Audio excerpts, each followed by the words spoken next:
นี่เราไปเบิ่งเพิ่นเปิดพิธีบุญเนาะนี่ตอนสวยทุกคนบรรยากาศตอนสวยตอนนี้ก็ประมาณ10 โมงทุกคนตอนนี้เพิ่นจะใส่อันกาทุงอันนี้เนาะสัญลักษณ์ซีเกมนี่ใส่ตามเสาธงนี่ยาวเข้าไปพุ่นเลยเข้าไปทอดเขตหลัก16เขตงานกีฬาพุ่นแหละพอดอันนั้นมาเพิ่นจะปิดทางนี่เนาะพอดตะแลงมานะประมาณจากบ่เพิ่นปิดบ่ให้รถแบบนั้นช่วงเพิ่นเปิดเพิ่นนั้นบ่มันมีนั้นเนี่ยเอามาเมื่อกี้เพิ่นมีป้ายห้ามผ่านแต่ว่าตอนนี้เพิ่นยังบ่ทันรัดเด้อ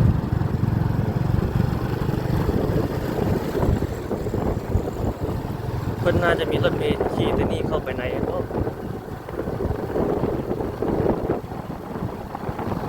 นี่เป็นมือเปิดงานกีฬาครับ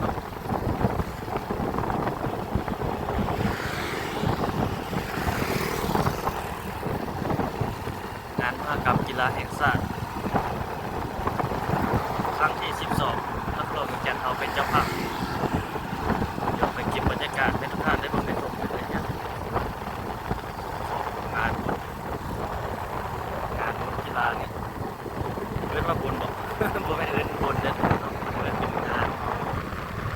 อันนี้มันเป็นงานระดับชาติเนาะ18แขวงหมุนเวียนเปลี่ยนเดียวเป็นเจ้าภาพซีเกมอยู่ภายในประเทศเราเนี่ย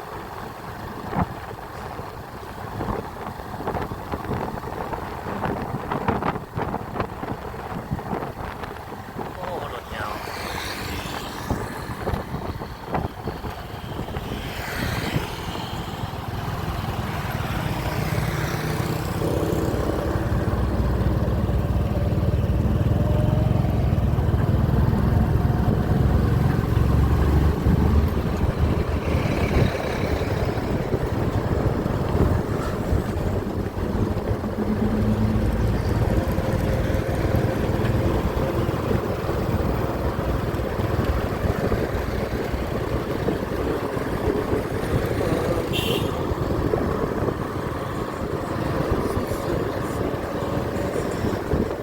โอ้ที่คนข้างหน้ารถคันนั้นโอ้นี่อะไรนี่เนาะเงินไม้เครื่องไม้เครื่องกีฬาโอ้รถคนนี่มันติดแต่นี่จุดบริการขึ้นรถเมล์ไปงานมหกรรมแห่งชาติฟรีมันมีรถเมล์ฟรีอยู่หันขึ้นมาเนาะจะแล่นมาตามสายทางแต่ถ้าอยู่ตามจุดมันเอาป้ายลงเนาะ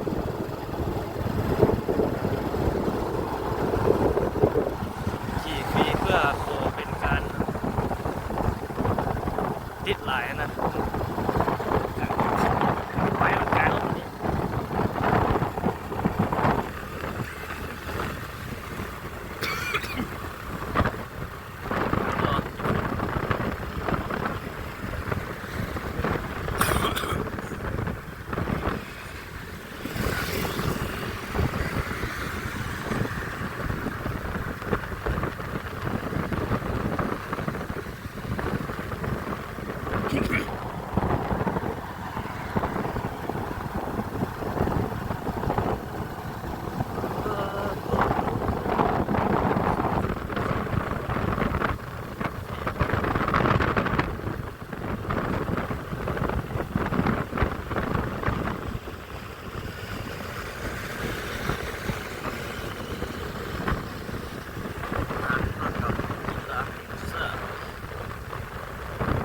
มือซ้อมเขาก็ได้มาถ่ายให้ทุกท่านได้เบิ่งได้ชมพอดีไปมือเปิดได้บัดนี้บรรยากาศช่วงเช้าของงานมหกรรมกีฬาแห่งชาติเปิดเริ่มเลย14 โมงวะ14 โมงเป็นต้นไปมีหลายรายการอยู่เนาะ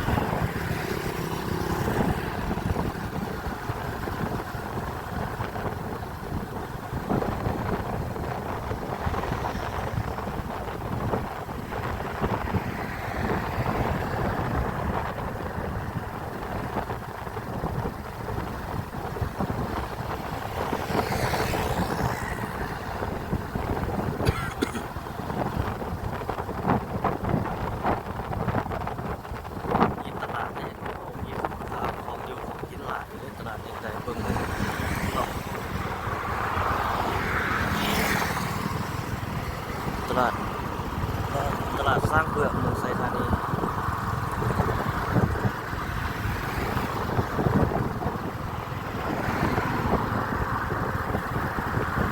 จุดขึ้นรถเมล์ดีกว่ามันจะป่าอันเมื่อกี้กันเลยมันจะวางป้ายแผ่นนั้นรถเมล์จุดให้มวลชนมายืนท่าเป็นจุดเป็นจุดเป็นจุด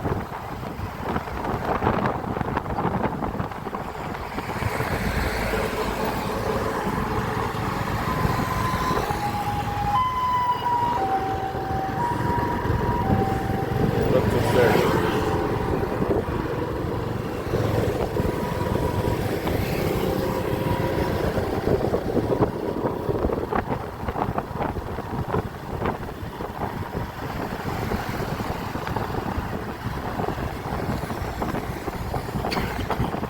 ถนนเล็ก14ที่13ได้ช่วงงานบุญช่วงซีเกมลงแต่ว่าช่วงงานบุญ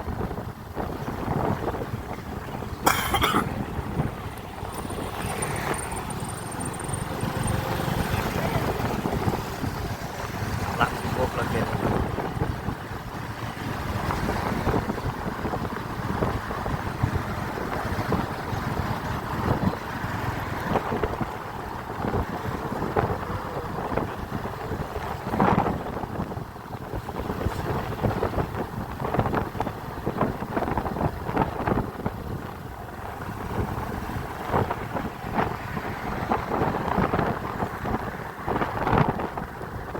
ใกล้ต้นอาณาสา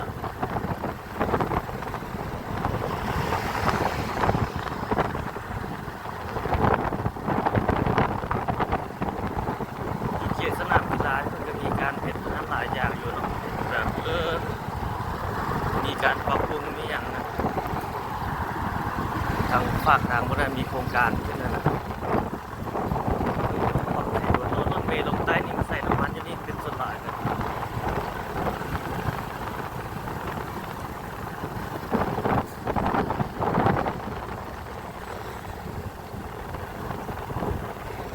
กับกีฬาแห่งชาติอันนั้นก็จะมีเทรนนิ่งตามโครงการใหญ่อยู่เลยเนาะน่าจะเป็นตึกอาคารสูงงานเปิดงานข้าวเปียกนะ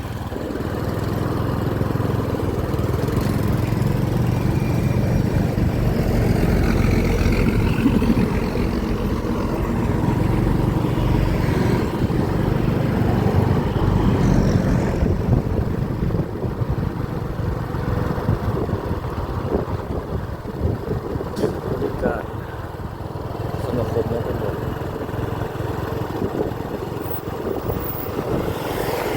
เพื่อนน่าจะเล่นบนไฟมาทางลาดเราขึ้นมาเนาะจะเล่นเปิดที่นี่โอ้รถมาหลายเลยนั่นมีนั่น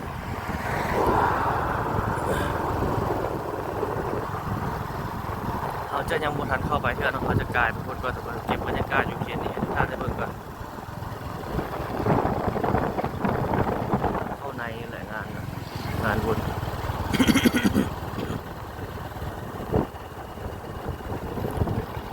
ผ่านเข้าไปทางนี้เล็กซอดออกนั้นแล้วตอนนั้นจะเข้ามาอีกนี่ขายเครื่องขายของเลย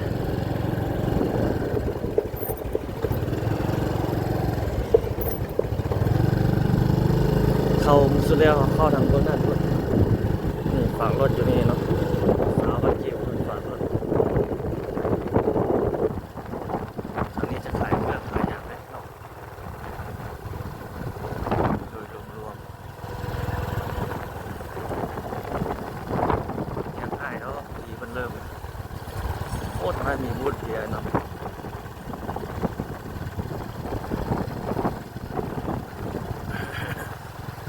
บูธขายเครื่องเต็มเลยเป็นบูธนี่บูธนึงนี่มีนั่นนี่นะมีวงดนตรีกองสัมผัสเนาะมีบูธเบียร์อาหารอันนี้เป็นล็อกขายเครื่องขายนั่นเองขายอาหาร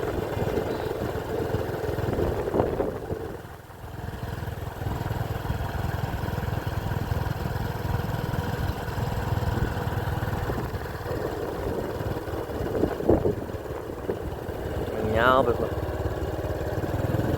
กว้างๆเลยสถานีมีหนองน้ำอยู่นี่นำเนาะสถานที่อยู่ในหนองน้ำมีตู้ขายอาหารเก็บของแบบนี้อยู่นี่ครับนั่งอยู่นี่เลยนั่งกินอาหารขายลูกโซ่ลูกชิ้น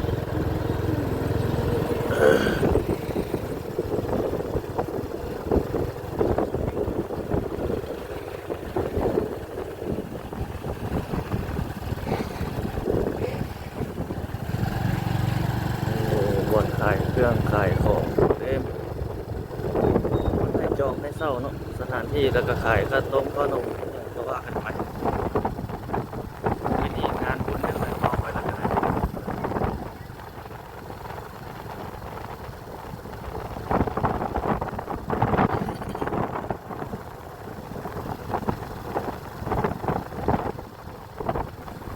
อย่างนี้นั่งเป็นตุ่มข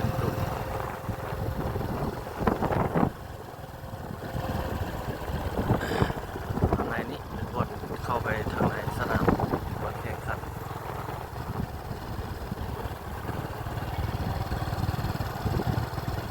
ฝนเริ่มทยอยแล้วเริ่มทยอยมาคนใดมีฟรีมีอย่างก็ว่ากันไปคนให้เข้าฟรีครับแต่ว่าน้อยเพราะว่าตอนแรกมาคนที่น้อยคนที่หลายสัปดาห์นะยังรู้กันนี่เป็นบรรยากาศโดยรวมๆทุกคนอยู่ในเขตวันเข้าตรงนี้จากที่ดิน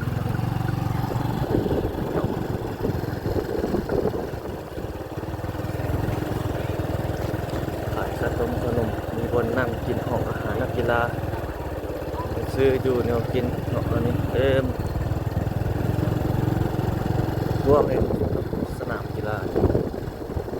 ของหลายสถานที่จะรถถูกต้องผมยาวแบบนี้โอ้โรสลิงนี่มาขายเครื่องขายน้ำขายอย่างเยอะนี่หลายเนาะอันนี้เต็มเลย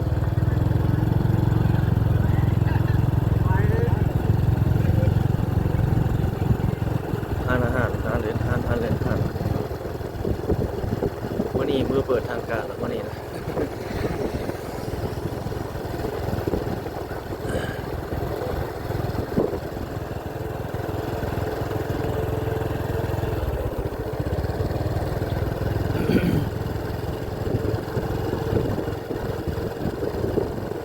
เขาเข้าไปแล้วทางคนข้างนอกครับ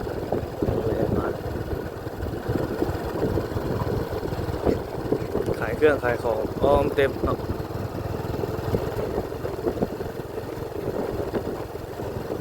หลายห้านเนี่ยครับผมว่าน้อยห้านเลยพวกข้าวต้มมีพวกหมูพวกมีก็จะแบบว่าไปเราเบียร์มันอย่างต่างๆ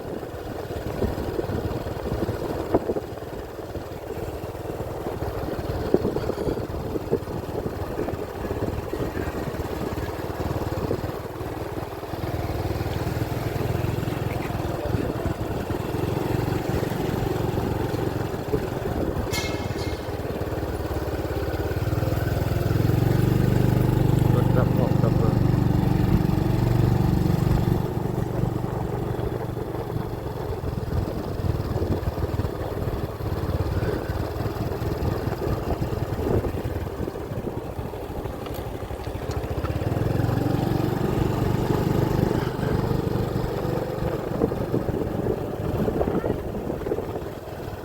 เต็มเลย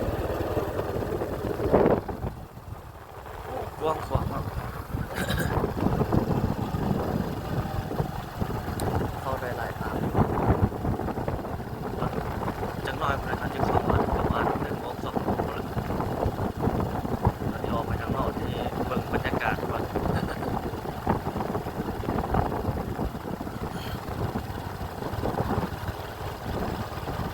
งานมหกรรมกีฬาแห่งเกม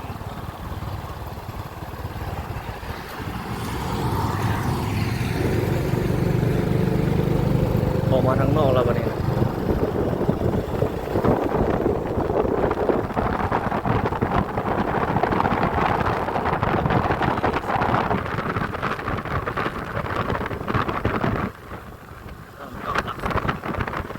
ถ้าเป็นงานมหกรรมเราเคยมาที่หนึ่งตั้งแต่หลายปีก่อนแล้วเป็นงานมห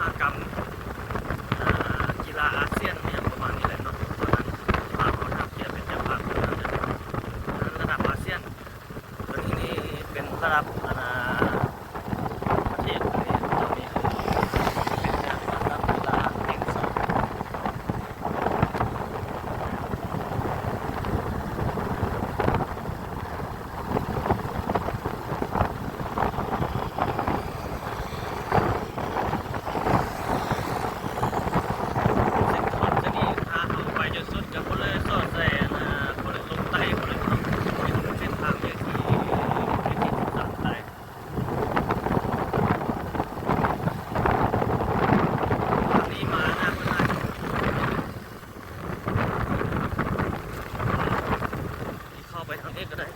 สอดใส่นั้นคนละเขตนั้นสถานีรถไฟ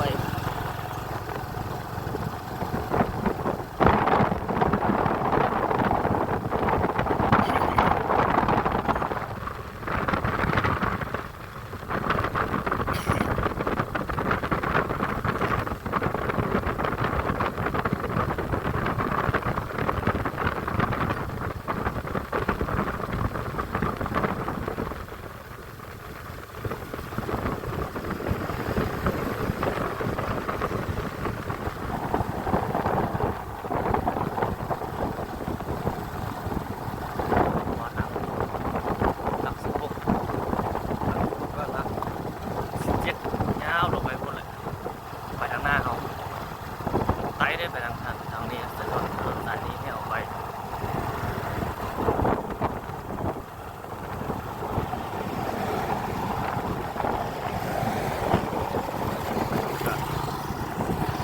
จอดพักอยู่นี่ก่อนทุกคน